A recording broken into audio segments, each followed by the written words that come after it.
Hey everybody, welcome to Arena Hacks. My name is Kyle Wagner. Thank you for stopping by to check out my video on my channel. If you're new here and you're new to Arena, check out my Beginner's Guide playlist. Full of all kinds of great stuff for helping you get your collection started and just building from there and how to get started. For today though, we've got a Silverquill deck that I put together. I've been trying to do this more budget friendly. It's been a little while since I've done a budget friendly deck, so we got this one here. We do have the Selfless Glyphweaver, which is a rare. It's the only rare spell in here, plus we have the Brightclimb Pathways, which are the only rare lands in here, other than the Temple of Silence, which again, I think you start off, we're all given one of these when we start off, so the fact that I have two in there is okay, a little more rare than normal. I would suggest switching these Brightclimbs with just some basic lands that come into play tapped. If you have one of these, I'd go no more than 5 tapped lands in total. And you know what, there's even I think there is a situation that you might see where it actually would have been better as a tapped land. I think. Maybe, I don't know, maybe the tapped would have slowed it down, but I remember there's the multicolor that we wanted. I wanted to use the land for one color one turn and a different color the next turn, which these type of lands, as I've said in the past, can do that. Anyways, let's get back to the rest of the deck though. We got Closing Statement, really fun spell. It takes planning though, because it's so much cheaper to cast it during your end step, but then there's no other sorceries or anything else you can do during your turn. It's only instances after that that you can continue casting. So it's like if you want to do an instant or a sorcery like, let's say, Guiding Voice, right? It's a sorcery. So you would have to cast that before your Closing Statement at the end of your turn. So you always have to watch your mana. Do you have enough mana to do the white, the black, and the one colorless that Closing Statement gets reduced to, right? So there's that there. Really powerful removal because of the fact that it can hit planeswalkers or creatures, but also gives that +1/+1 counter on our own creature, which helps powers up our board and make our board more effective and more powerful, which is really, really fun to get that combo of removal and +1/+1 counter synergy. Selfless Glyphweaver I've mentioned earlier as our rare. You exile this guy, not sacrifice, exile. You read it, he exiles. So you exile this guy and all your creatures get indestructible until end of turn. So that's like a really powerful protection, very good protection from board wipes, especially the destroying board wipes. If it's exile board wipe or --/ board wipe, obviously those, as we all know, get through indestructible, so he won't be able to protect against those type of board wipes. But still Doomscar, Shatter the Sky, any kind of destroying board wipe, this guy does still protect from. Dire Tactics for some more removal. So you just for 2 mana, instant speed, exile target creature. Done, for 2 mana. Now here's the catch. If you don't control a human, you lose life equal to that creature's toughness. And that sounds kind of shitty, right? So let's take a look at our humans. We have 20 creatures in here. Humans, 16. Eyetwitch is our only non-human in this deck.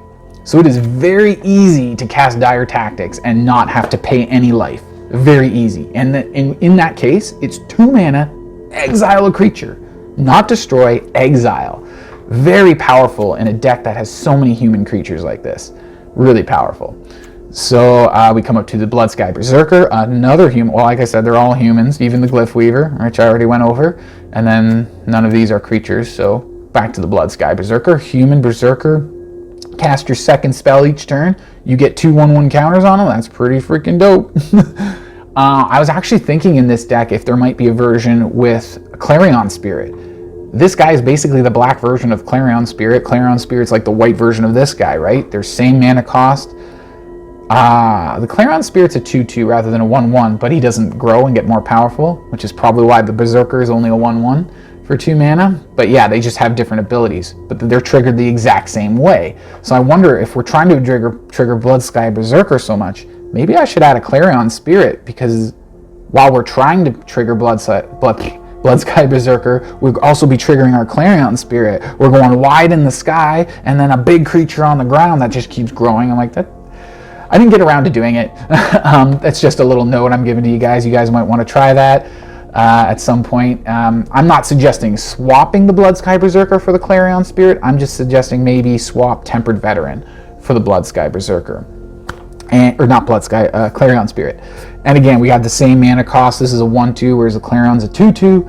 This guy can pump up our field, though. I did lean a little bit more on the +1/+1 counters with this deck, because I did find a decent amount of synergy in that aspect. So that's why I went with the Tempered Veteran, is kind of like a budget version of Luminarch Aspirant. So that's why I went with this creature instead of Luminarch Aspirant. But yeah, I would think a Luminarch Aspirant would be a lot more powerful in this spot instead of the Tempered Veteran. But I was trying to make it budget friendly, so if you guys have the Luminarch Aspirant, go ahead and throw them in instead. Or you can try the Clarion Spirit if you want to stay in the budget friendly zone. Something to think about. Anyways, moving on, Study Break.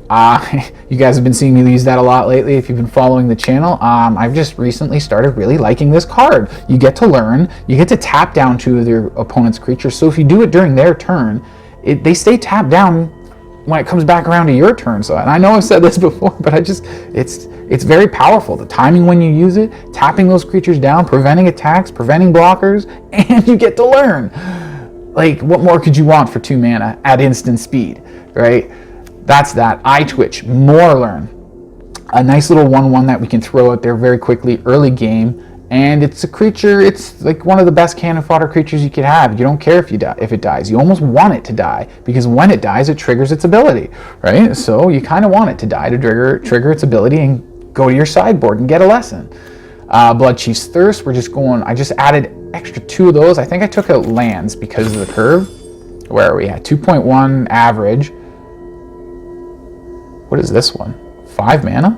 Oh, right, the Closing Statement. I usually cast it for 3, so I keep forgetting it's 5. I'm like, what is 5 mana? But even with that, it's counting that as a 5 mana spell, and it's still saying our average is only 2.1. If that was counting as a 3, this would be like 1.9 maybe, right? So it's like really low.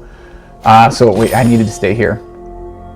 So we got the lands here at 22 because of the curve, the low mana curve.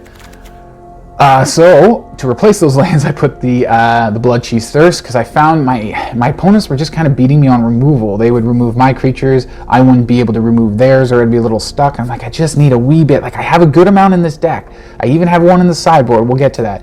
But I'm like, I just need a wee bit more. It's just struggling. And as soon as I put these 2 extra removal spells in here, things actually really cranked up with this deck quite a bit. I noticed a good amount of difference just from that minor tweak alone. So that's why those guys are in there. Star Pupil, just a great 1-drop again, just like the Eyebat or the Eyetwitch. And he passes on his counter when he dies, so that's really all of his counters actually. So if you use the Tempered Veteran, and it's easy because the Tempered Veteran is easier to pump up creatures that already have counters. So this guy comes into play with a counter on him already, and he's only 1 mana. So then you pump him up for 1 additional mana from the Tempered Veteran. That's also good with the Bloodsky Berserker too, because he can pump himself up as well, giving himself +1/+1 counters that the Tempered Veteran can now build off of. So just coming back, a little rehash of those guys. Star Pupil, like I said, yeah, he already comes with it, so it's really good for the Tempered Veteran that way. And it's good to pump him up too, because when he dies, especially if he kills a creature in combat when he dies, all his power and toughness gets passed on to a creature of your choice. So yeah, those are our 1-drops, basically things we kind of almost want to die at some point, right? Which I think are good 1-drops because all the removal that's flying around here. Hence my last deck. If you haven't checked that out, do it. It's really cool. Full of protection. So it's like, get out of here with your removal. I don't want to see it. What have I missed here?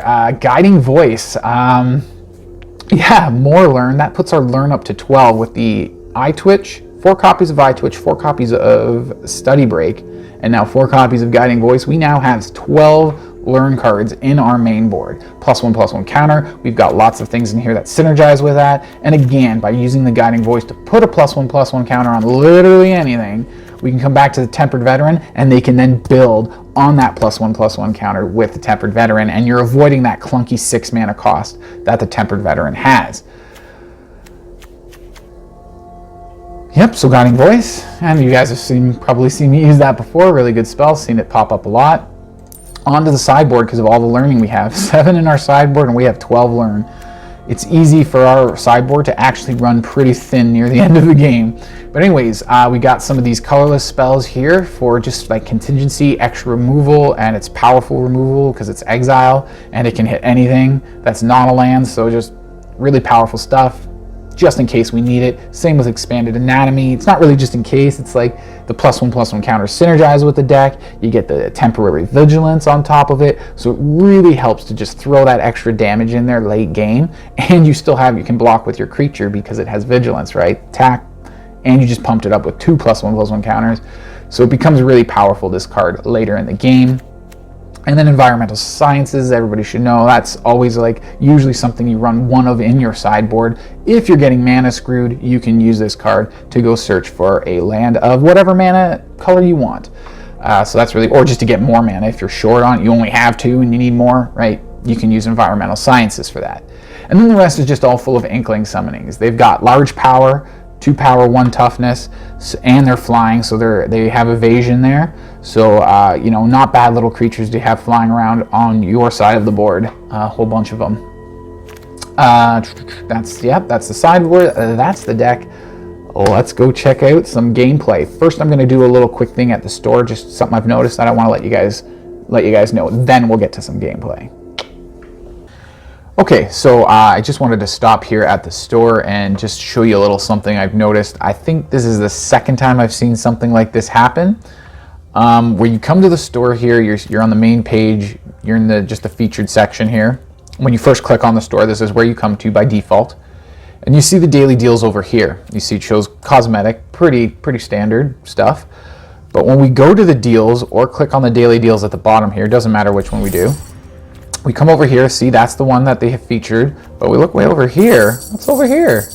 That's a good deal right there. So something, I've noticed this once before, so I thought I wanted to point it out to you guys. So sometimes you actually have to come over here and click on the deals to come look at this these days. Luckily, I don't know why, but I've always been in the habit of just coming to this tab anyways, even if on this page, took a while there, even if on this page, it shows like a cosmetic right here in this slot, I'll still just jump over to the deals quickly. And I don't know why I started that habit, but I am sure glad I had that habit now, because this is the second time I've seen this, and I think it's been gold both times. I can't remember the first time now.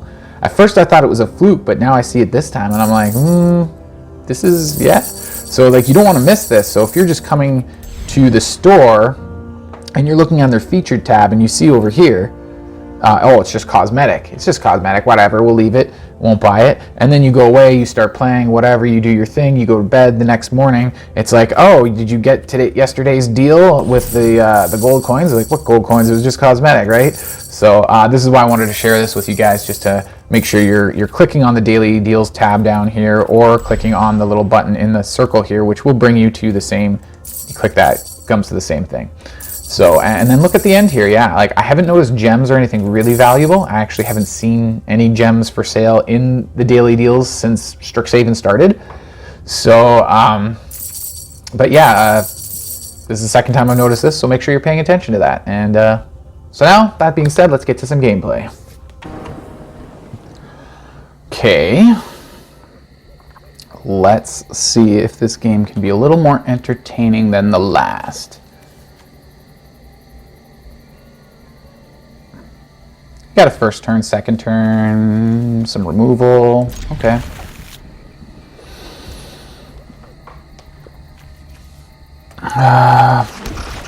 Hopefully they don't kill our pupil right away. The only risk about playing this guy out in your first turn is if your opponent has first turn removal, which is mono blue, they don't.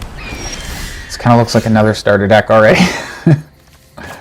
Is that the only decks that this deck can win against? That can't be right. I did win other games with this deck just the other night. Like, I think 4 in a row, I think. That was last night. I had like a migraine, so I didn't end up recording.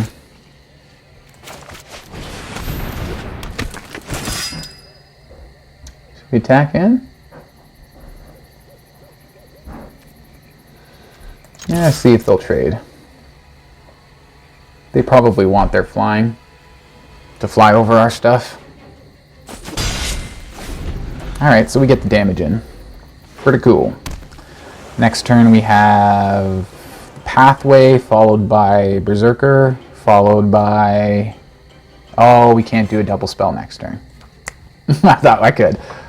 I need a 1-drop. Come on, 1-drop. If I get a 1-drop, you go Bloodsky, then 1-drop, Bloodsky, land, 1-drop, whatever. So yeah, I figured they wanted their flying there. And there's our 1-drop. So we need double black. So we're going to go Bloodsky. This on black.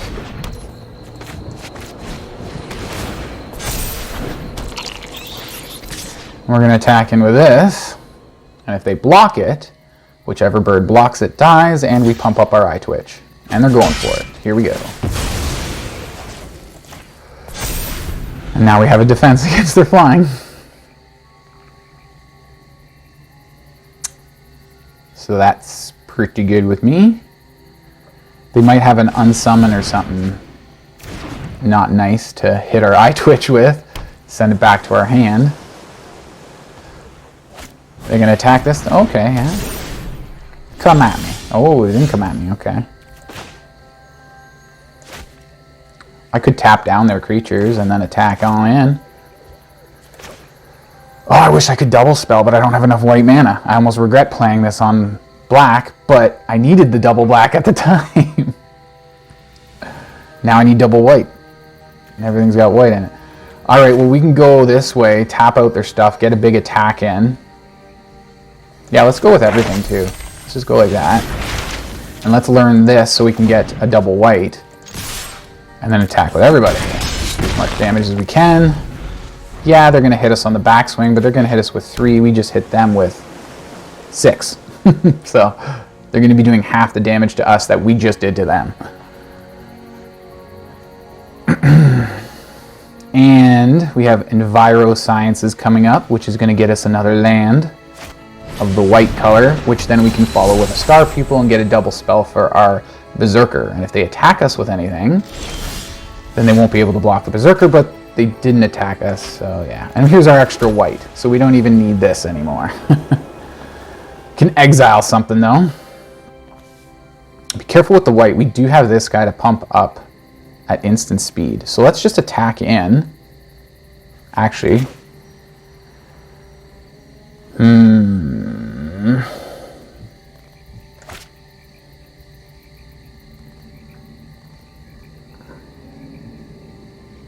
But if we use... Alright, let's just go... Let's just attack in with these. We can do Dire Tactics, instant speed if we need to. So let's let them choose how they're going to block. Alright, so we're waiting now. Once they make their choices. So they're double blocking... Ooh. Going for the big block on that one.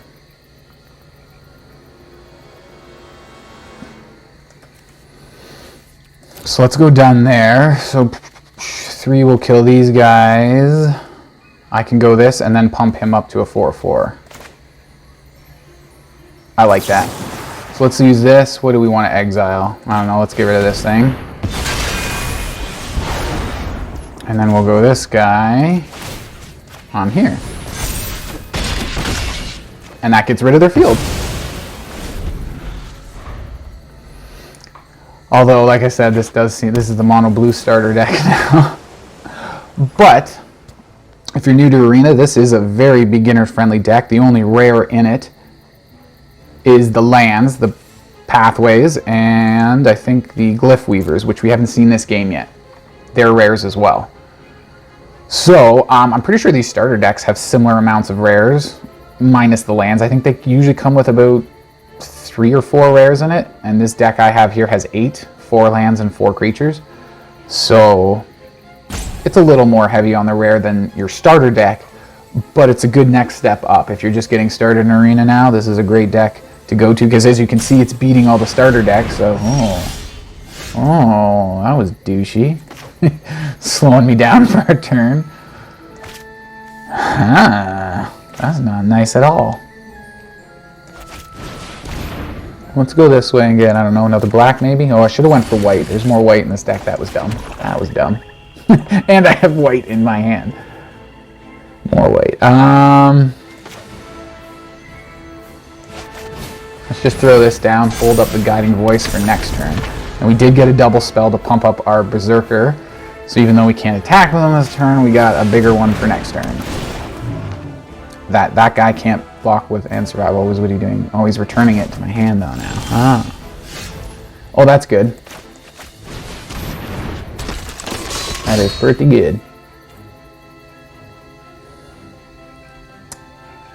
Let's go. Oh no, I can't do that. I need the mana for closing statement. And I can't attack because he'll block. But that closing statement was a really good draw to pick up. Him and you.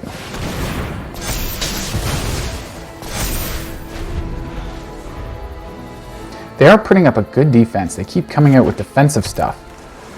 Luckily, we've been hitting a lot of our removal. Actually, no, we've only had 2 removal. How about that? Only 2. Oh my god. And they're getting more of their rares still. Creature spell. Put a counter on. Creatures you control get +1/+1. Okay.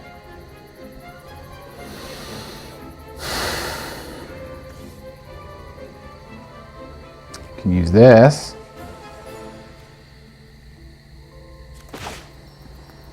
This guy can go a 5/5 if we cast both of these, and he'll have Menace.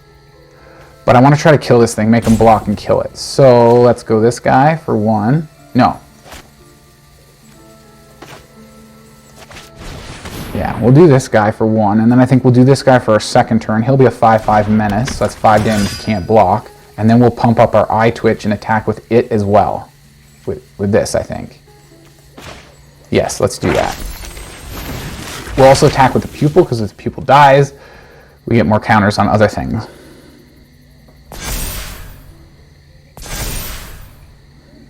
What do we grab, though? Let's grab this one. We can't cast it this turn, but next turn we can go Vigilance, 2/1 counters on something, and just really hammer in there. Hopefully. So you'll kill the guy, and he'll get in there too. And yeah, if he dies, he won't kill his guy, but he'll absorb, you know, the... Yeah, it'd be best for the opponent to block the Eyetwitch. But we get to learn if they do that. They could block the Star Pupil, and then their creature won't die, but then we get to put more counters on it. So really, our opponent can't block that guy because he's got Menace, the Berserker. So he goes for the Eyetwitch, okay? They might bounce my creature, or they do something. Oh, they pumped him up so he didn't die. Cool. I'm still okay with my Eyetwitch dying because we get to learn from it. We could grab this next turn. That'll take all our mana. We could almost attack with everything, though, and get them. Maybe we should go... How much mana do we have? 3. Ooh, we don't have enough to double spell. Let's go with this just in case, so we can remove their big guy in the air there. And then see what we draw, and go from there. So we leave him for blocking. Oh, there he goes. Yeah. I was going to say, I guess we just play this. Hold on, let's go back. I guess we just play this. Kill him. That's all of our mana. And then we've got 5, 6, 7, 8, 9 coming in at him. What card does he... How much can he stop? He could maybe bounce this guy or do something to him with that card, and we'd be doing exactly 4 damage, right? So, not bad. Off to another good start. First turn play, some removal, study break, more removal. I wouldn't mind seeing more creatures though, soon. Soon. Mainly because, what was I saying? Oh right, the removal, yeah. When I play this first turn, it's possible they might just pick it off, and then the counter goes nowhere. I'd much prefer to play like an Eyetwitch first turn or something like that. But with only 4 of them, we can't have them every turn or every game. Oh, speak of the devil.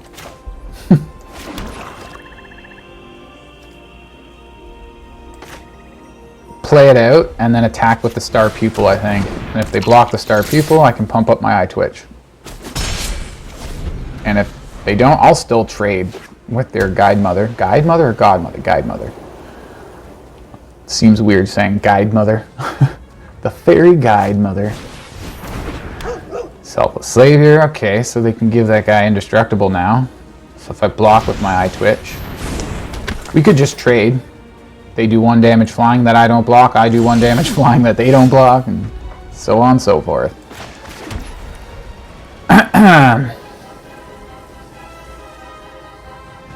They do have that Selfless Savior. We do have the Exile effect here. That is such a powerful card in this deck. Our Eyetwitch is like the only non-human in here. So it's like, if we have a creature that's not an Eyetwitch, we don't have to pay anything except 2 mana for this. The question is, do we want to go Closing Statement end of turn? They do have the Selfless Savior. This is a destroy effect, so that Selfless Savior will be able to save something. We could go Study Break into Inkling Summoning. Tap out their flying. Tap these 2 guys out. Okay. Let's do that. This guy. And this guy.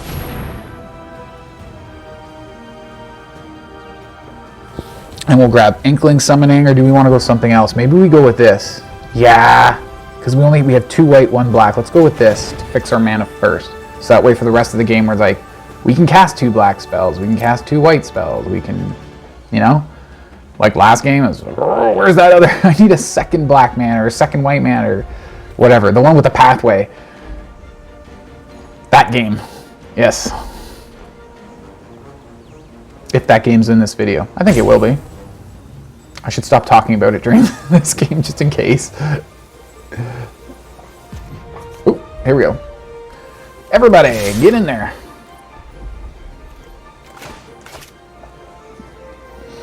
So they can block. I left them only their Selfless Savior to block with. Do you want to sacrifice your protection to kill my pupil, which will pump up the Eyebat, or Eyetwitch?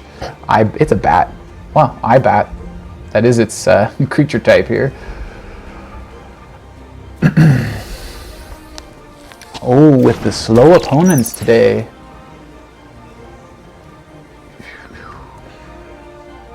Looking at this deck, I don't think this is the pre-constructed or the beginner's white deck. Oh, that's interesting land there. The plains. Huh. What are mine? Oh, mine are the Zendikar ones, right? Ew. So he expels it so it doesn't get to pass on its counter. That's not nice. Not nice at all. So, I wouldn't mind some more learn. Maybe get an Inkling Summoning.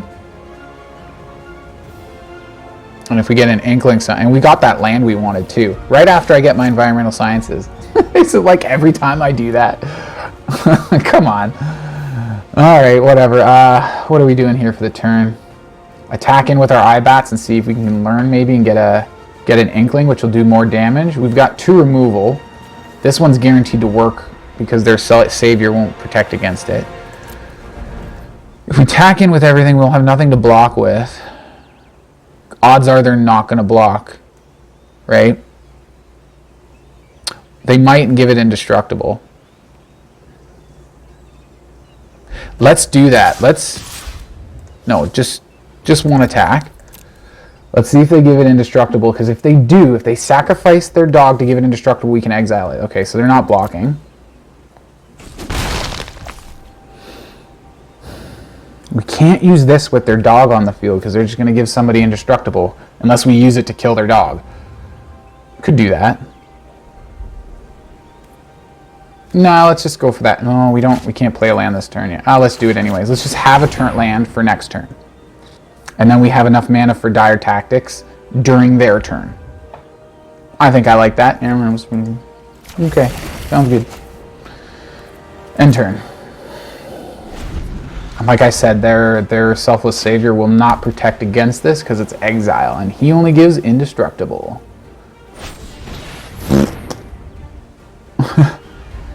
1/1 counter. Ugh. Okay. Do we go for the Dire Tactics yet?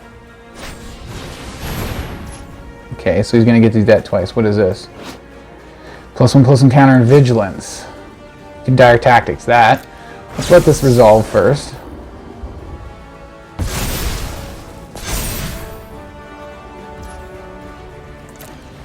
Maybe we Dire Tactics.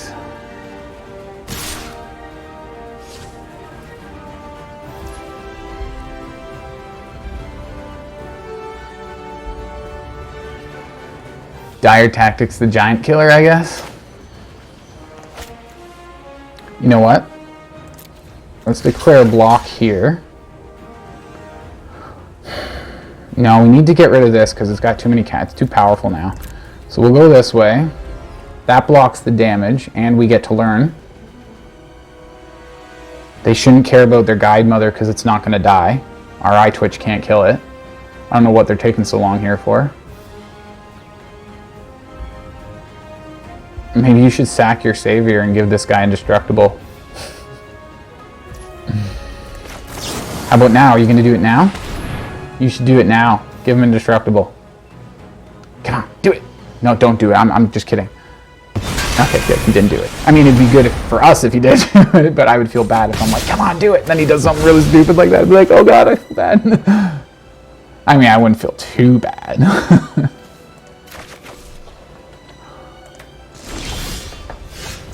Oh, that's good. Let's tap him down. I can play this and then have study break for next turn. Cool stuff.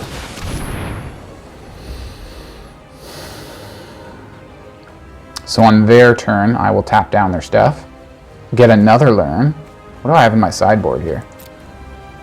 More Inklings, Annihilation, and Expanded Anatomy. Do we go for an Annihilation? An Annihilation would get around their savior because it's an exile effect. Just like our, what did we call it, tactics there? Practice tact? No. The one where we need a human to not pay life. This one, Dire Tactics, that's the one. End turn. And right before their combat phase, we are going to tap out their creatures so they can't attack us. How does this guy work again? Oh wait, let's keep that up there. Cast an instant sorcery card from your graveyard. It doesn't. If it doesn't cast 8 more. Okay.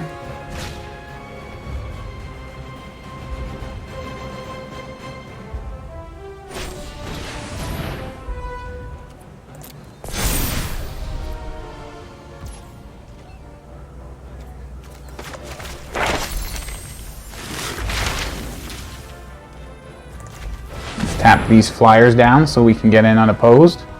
If they want to attack with their savior, they can. I think we go with Annihilation now, though, to get rid of this guy, because that's going to be really annoying to deal with. We have the mana for it, so let's do it.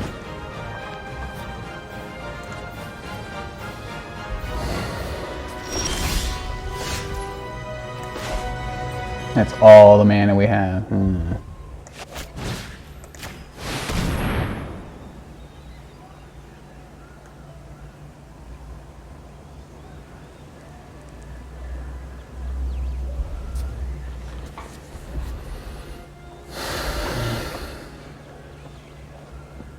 And then I think we attack with the Inkling and save the Eyetwitch for blocking. I think that's the play here. So they get to draw a card off of this spell, unfortunately. It's weird that it costs 5 mana to exile and they get to draw a card still.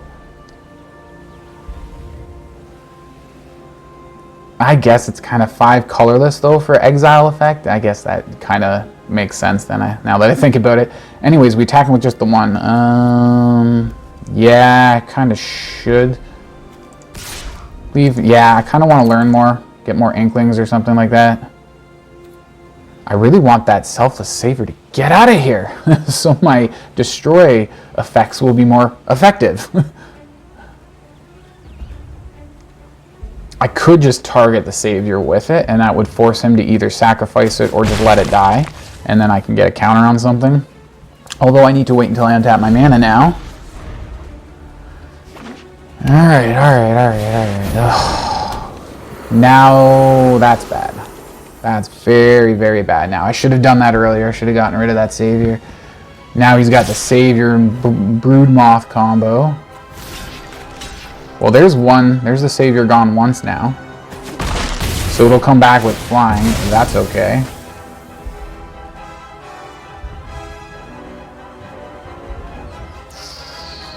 What are we going to learn? More Inklings? Let's go more Inklings.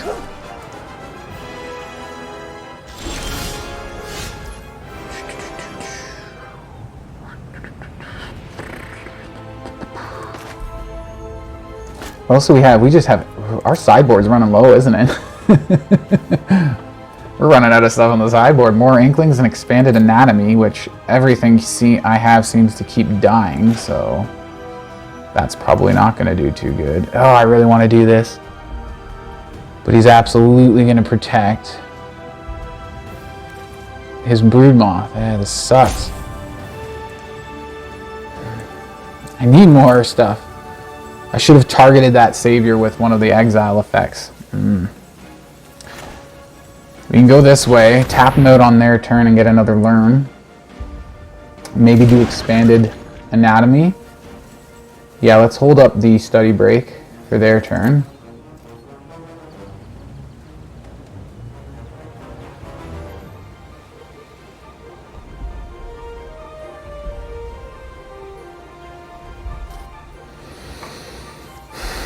Maybe I need more removal in my sideboard. No, that doesn't make sense.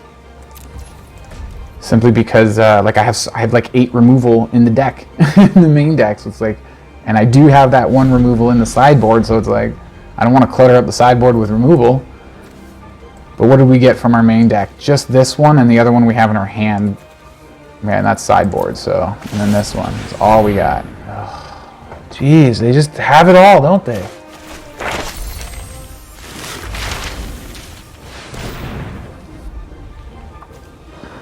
Here you go, sir. Here's everything you need to totally annihilate this guy. Where's our Bloodsky Berserker? Where's our powerful stuff? Where's our Glyphweaver? Like, is it just me or am I getting all the same stuff over again?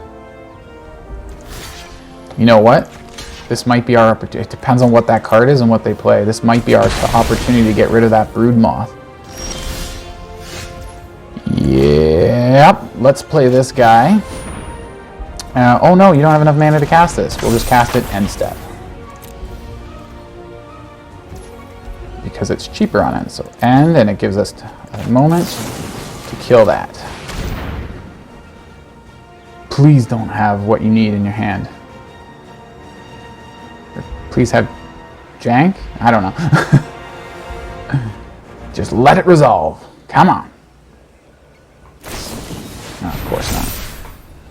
Of course. And how perfect is that card? Oh my god, do not tell me that's another protection. No, that is cheating. If he has another protection, he's absolutely hacking this game. For sure. 100%. You cannot just have your right down to the last card, no cards in your, and then just draw the exact card you need again? No, I don't buy it. That's actually pretty freaking bad, but could be worse. Let's end. Try it again.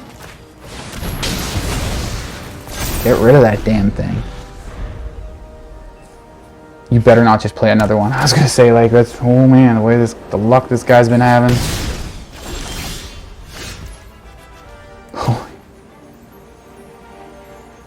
Yeah. All right, let's go this way. And then this way, another Inkling Summoning. And he's got Vigilance. Still up for blocking. We're kind of coming back. It's not too bad. Could be worse. Yeah, I forgot we had these guys too. Where's this guy been all game?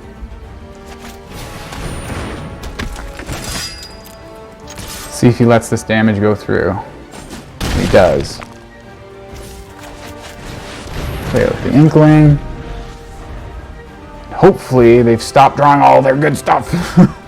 And I've started drawing my good stuff, so maybe that's going to be what does it now. Okay, pumping up that guy.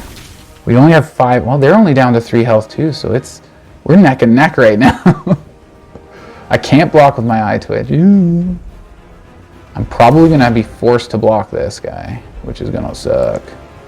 They only have 3 health, so I have to remember, as long as I survive, if their creatures are tapped out... Oh, what did they get? They don't... No, they do have the mana for it. That's game right there. They got what they needed. They got their learn and learned exactly what they needed. Why did they target this guy? Oh, so I can't block everything? Or... I'm confused. You realize you're still dead next turn, right? Yeah. I'm like, huh? Yeah, I just block there and kill you. That's why I was confused when he went for the Inkling. I'm like, if he had targeted this guy with the Annihilation, then I'd have a 2-1 Inkling flying and this guy. And then I would have blocked, yeah, I wouldn't have been able to kill him next turn. I would have either, yeah. That's why I got confused. He had the game there. We should have lost that. Again, though, I'm glad we won because that was just right down to the very last card, mwah, right? But because of their mistake, we won. So it's fair but unfair, but fair at the same time.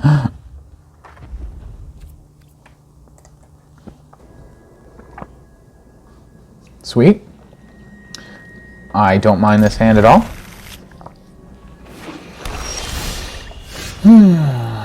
Start off with our Eyetwitch.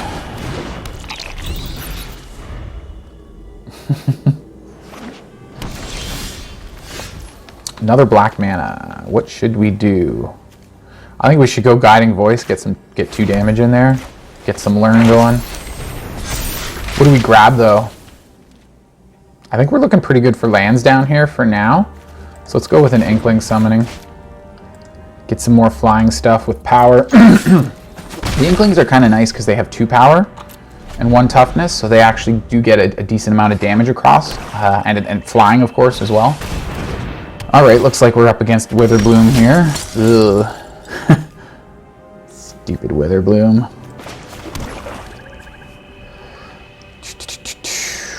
Well, let's see if we can just keep flying over their stuff. Do we want to cast this? Well, let's hit in for some damage here. 2 flying.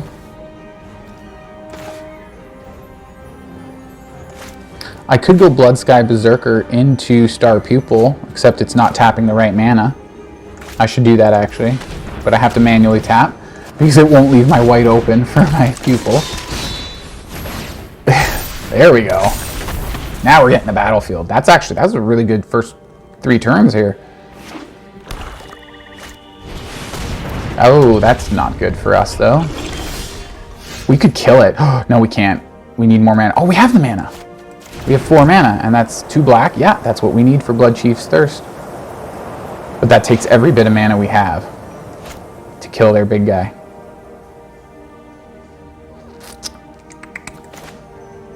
Yeah, let's do it.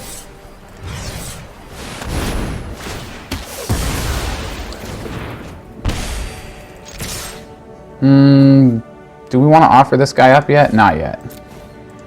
If they want to block this guy, that's fine.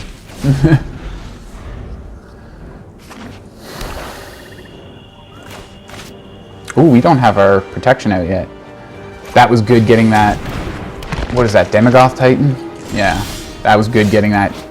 I bet you any money they have 10 Pest in their hand and they're just going to get like 11 Pest tokens.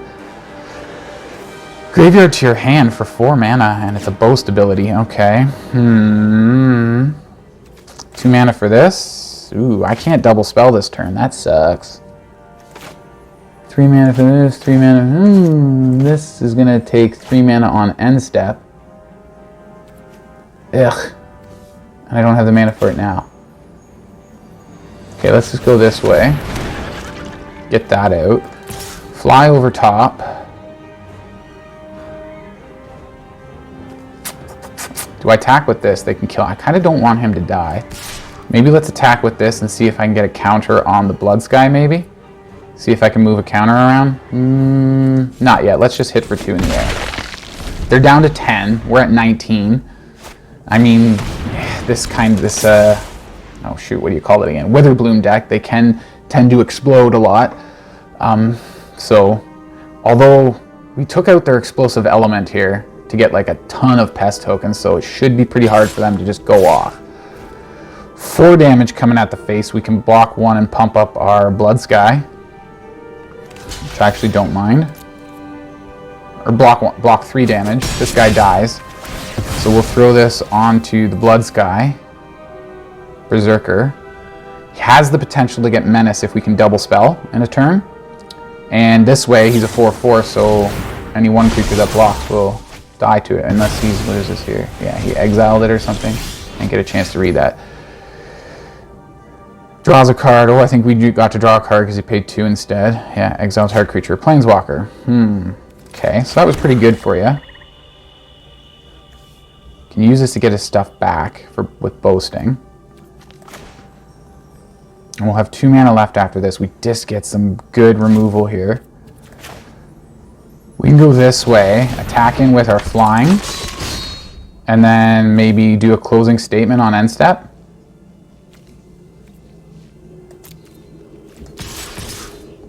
Because we should keep hitting their life total. Keep working that down. Yeah, they just took 4. So let's go dire tactics. No, we're going closing statement. And who are we doing it on? Let's do it on this guy, the guy with boast, and this guy will get a counter plus his own ability triggers. Yes, they ping us for 1 and gain a life again. Ugh. Stupid bastion of remembrance. Our flying is doing the trick though. And just our ground aggression is actually doing pretty good too. I think we need to get Selfless Glyphweaver out soon, because we can kill them in 2 turns with our flying, but our flying needs to survive is the key. That's bad. That's going to do a lot of damage, and they're going to gain a lot of life. This is what I mean with Witherbloom. It's like, yeah, we're doing good, but they can just go off and explode, and now they got double.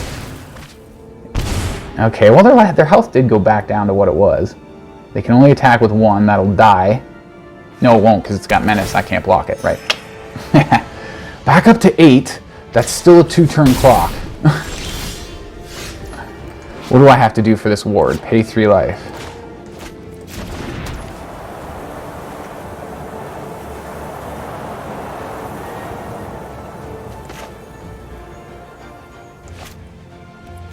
Let's go Glyphweaver.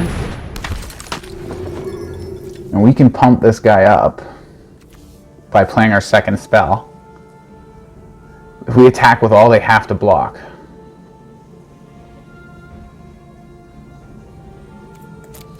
Let's attack with all. It seems kind of risky, but at instant speed we can play this. So he's probably going to go, what, 4? No, he's just chumping, so he's going to gain a life that way.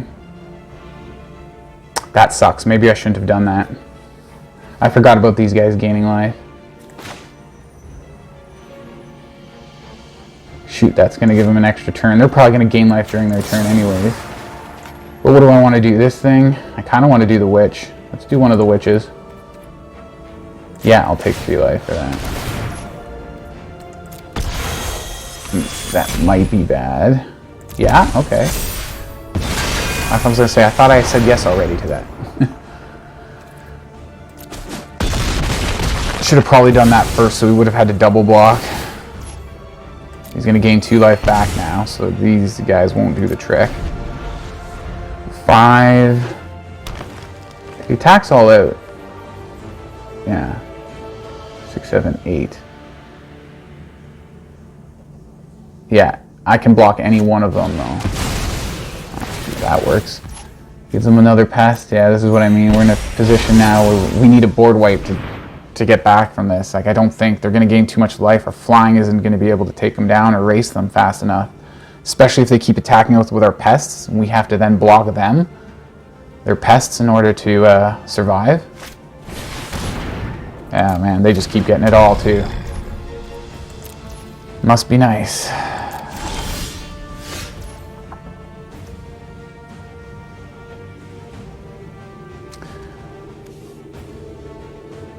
So I can't double spell, but I can give extra stuff to my flying. And then leave this guy for blocking. That might be the best way to do it. If I cast this before they do damage, one of these flyers will get a +1/+1 counter, so who do we want to hit? They're probably going to sacrifice this for something. Gain life for it, so let's hit that. Put a token, a counter here. So that's now 5 damage in the air. And if we can survive without blocking... Actually, no, if they take all 5 damage, they'll be down to 3. And then we just need our Inkling to make it through. So they instant speed That, yeah. And that's going to give him life and all this stuff that does, because they have instant speed sacrifice. They just gained a whole bunch of life, and now we're screwed again. Because they just have it all. They just have the exact spell they need, exactly when they need it. Come on. When do I get that? Yeah, 13 1/1s. Bye. Thanks for cheating. That was so BS. Here's everything you need. I felt like I was doing so good there. I was never doing good. Okay, what did you think? I thought it worked out pretty good. I feel like I played a decent amount of people running starter decks, but it does help to show you, and maybe those players did make some mistakes on their own. There was definitely one player, I think, who could have won the game, and we ended up winning because of a mistake they made. But yeah, like, what was I saying before that? Oh yeah, the starter decks we played against. Yeah, it shows you that it is better than what they give you to start out with. So if you are very new to Magic, this budget deck should be pretty good for you. It should help, you know, get you that start. And you've seen the way it works in the game. You do one thing and triggers another thing, and then, you know, your Bloodsky Berserker is getting more powerful, but you targeted your Ibat with a guiding voice, and now your axe. It's like this like, you can see how all these different things start happening when you have a board that's building up with the creatures you want. And in the pregame introduction, I did go over with some of the things you can change in here, like the Tempered Veteran, maybe things to add, like the Clarion Spirit, and just to go how to go rare with like Luminarch Aspirants and stuff like that. But other than that, let me know what you think of the deck, what you would change, what do you think about like some of the changes I suggested. Do you think I should have went more budget friendly on the lands? Let me know what you think. Thanks everybody who's commenting and supporting the channel. It's really great. Love all you guys. Continue the support. I love it. And I'll see you guys in the next video. Cheers.